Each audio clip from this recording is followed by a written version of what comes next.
Je vous présente comment je fais une section de la partie médiale pathologique de l'aponévrose plantaire pour une aponévrosite plantaire. Donc je repère sous échographie le nerf tibial, qui est cette structure alvéolaire et hyperéchogène, et j'infiltre tout autour du nerf de la xylocaïne.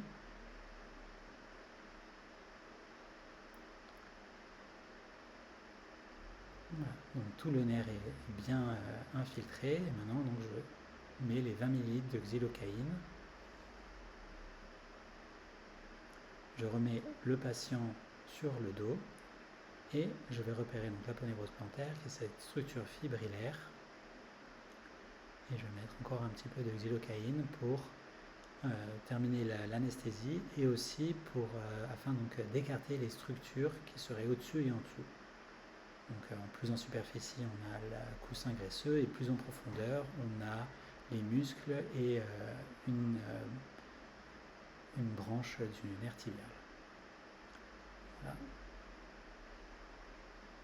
Ensuite, on adapte une aiguille 16 gauge sur la seringue et on va faire par des mouvements de va-et-vient avec une cheville et des orteils en extension afin de tendre l'aponévrose plantaire, une section avec le biseau de l'aiguille.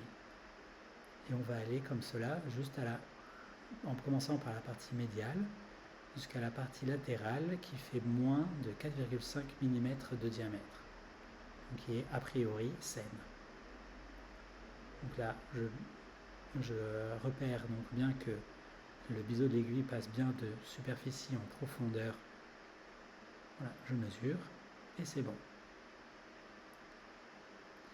La patiente avait aussi une aponévrosite plantaire sur le côté gauche. J'en ai profité pour faire une infiltration. Donc on mesure l'aponévrose plantaire qui est en effet plus épaisse que 4,5 mm.